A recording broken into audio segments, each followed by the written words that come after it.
Hi, this is Mark from LongIslandWatch.com. The Kraken is here. Release the Kraken. That's the line everybody uses, right? So Jody, just one more watch, did a video, and I saw it, and I'm like, the guy stole my line. But it's not my line, right? It's everyone's opening line. It's the first thing I think of. So it's the Kraken today. Released, I don't know, probably 6 weeks ago or so. It took me a little while to get them. Sometimes there's shipping issues.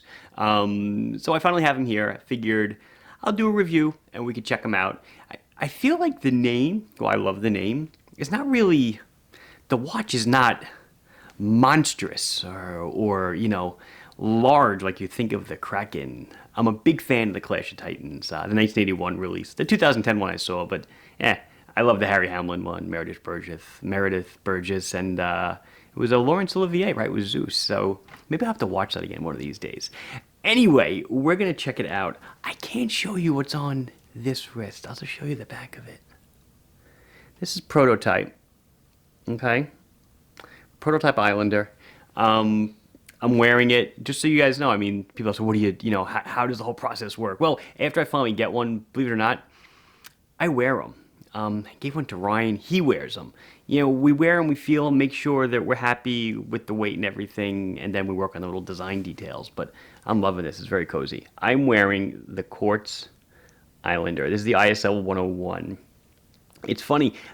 A lot of people are asking if the blue is like the blue that's on the ISL 18, the 55.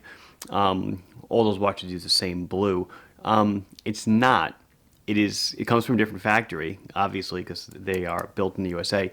It's a shade different. I would say it's a little more brighter, a little more vibrant blue. I really like it, but I love all my blues, so I don't want to play favorites. Let's check out the Kraken. I've got 5 Krakai. The plural of Kraken is Krakai. Did you know that? I'm making that up. I got 5 Krakens to show you. As usual, they're all the same. Just little bit differences in the dial and the hands. We've got a black with silver accents, a black with gilt, a blue, a green with gilt, and what they call champagne. I'm not a drinker, but somebody put some root beer in my champagne, in my opinion. I'm just going to go with straight black to do the overview. So like I said, the name is Kraken, which to me means, I think of the great beast, right? Large, imposing, heavy. The watch is heavy, but the watch is not tremendous. It's 199 grams with all the links. Now, granted, it's a long bracelet as well. But, the bulkiest Islander that I sell is the samurai-looking one with that chunky bracelet. And that one, I believe, is like 180 grams or so. So this is like a full 20 grams heavier. So it's getting the weight from somewhere. Maybe it's the bracelet and the clasp. But it's not from the case, at least in my opinion. It's 41 in diameter. So it's actually a great, great size. 41. This is fantastic. Just over 11 thick to a slightly domed sapphire crystal with anti-reflective coating on the underneath. It's 50 on the lug tip to lug tip because the lugs do stick out, pretty decently, as you can see. It is a 22 millimeter lug. It is on negative end links, but I will say the links do not articulate down to a 90-degree angle. Okay, just want to make that clear. The bracelet is very, very different. It's not your traditional, I don't know, I'll just say it's not an oyster, it's not a jubilee. It's definitely a little bit crunched. The middle links are kind of compressed a bit. Nice to see something different. Beautiful clasp. So it is a double push button deployant, fully milled, and also ratcheting, right? You pull these buttons back, and this opens. So that is your diver's extension and also part of your micro fit. And then you also have another 3 positions of micro adjust. Whoops. Here, if that wasn't enough for you. Solid links, solid end links, sized with screws, of course. Let's see. Runs on a Miyota 9015, which hand winds, hacks, beats at 28,800 beats per hour for a very smooth 8 ticks per second. 120 click unidirectional ratcheting bezel. Doesn't look aggressive maybe on camera, but in feel, very aggressive, very easy to grab. Something that did strike me, because I set the time on all of them before I turned the camera on, the bezel, the crown, very grippy, beautiful, even with gloves, easy to pull out, easy to articulate, okay? Easy to change the date. The date on all of them is matched background and done in roulette. Roulette meaning alternating colors. Generally roulette, you know, from Rolex, roulette was red, black. This one's red, white. They all alternate between red and another color. They matched the date wheel to the dial, which gets a big thumbs up from me. But the red, I don't know, in my opinion, is just hard to read on the black background. There's the 9th. There's the 10th. There's the 11th. You know what comes next? You were right, the 12th. Push down and turn for a full 300 meters of water resistance. The dial, there's lume everywhere. The lume is crazy, and as we'll see in the lume shot. I'm not a fan of the indices and markers. I'm generally not extremely critical. I mean, maybe I am. I just don't like the use of the double marker at the 12, 6, and 9. I think it's a little bit overdone. But no denying, it's a nice watch. The caseback has a beautiful embossing. You see the moon, you see the Kraken, and he's pulling, or she, right? We never know. Pulling a ship down beneath the waves to Davy Jones' locker. Automatic, water resistant, sapphire, and Phoibos. That's all the writing on the back. $450 gets you one of these beautiful watches. So let's talk about the movement, the case back, blah, blah, blah. Okay, so this is your black with silver accents. Here is your black with gold or gilt accents. It's a gold tone. It's not real gold. Just for fun, let's look at the roulette colors.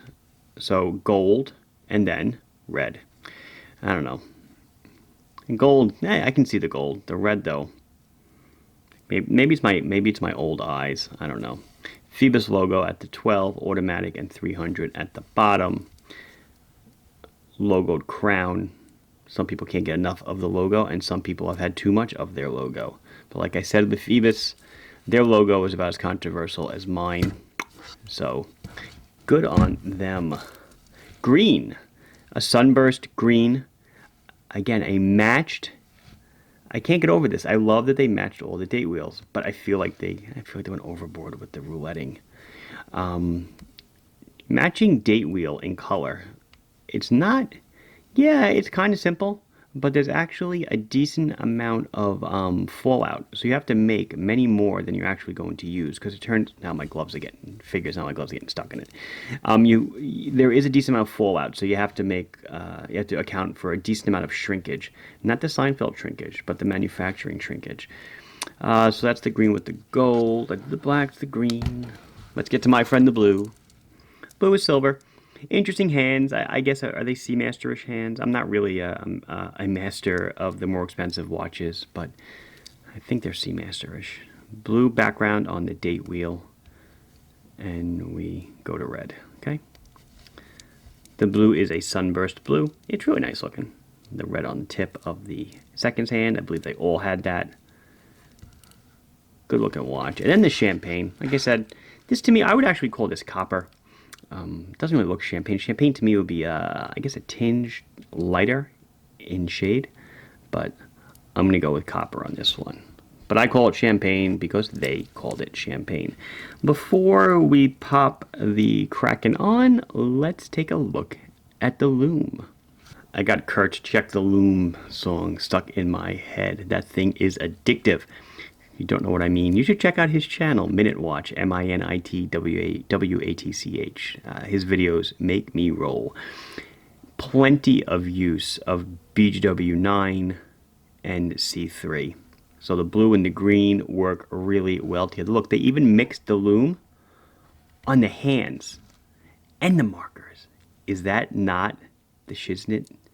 That's really cool looking. I think that looks awesome. Good job on the lume. Let's see what it looks like on the wrist. So here's the blue on my 6 3/4 inch wrist. Like I said, the fit is fine. 41 millimeters, 50 on the tip to tip, but 6 3/4, it still works. I think a lot of the weight of the watch is coming from this massive, we have a 4-finger fit here, maybe even a 5. And that's a 4-finger fit. The bracelet is very, very long. So maybe that's what a lot of the weight comes from. I'm not about to take links off though and weigh them. But I don't really feel that the watch is massive on my wrist. I don't feel like it's heavy. I don't feel like it's overbearing. It's certainly not tall. I mean, it's 11.3 thick, so it's a couple of mils thinner, than a comparable SKX. So there it is. And that's going to wrap up our little adventure today. This has been Mark from LongIslandWatch.com, fixing his logo, showing you the new Phoibos Kraken. Please like the video if you enjoyed it. Please subscribe to the channel if you have not done so. Questions, comments, queries, concerns, put them down below, and I'll be sure or try to address them as soon as I can. Thank you very much for watching. Bye-bye. Check the lume.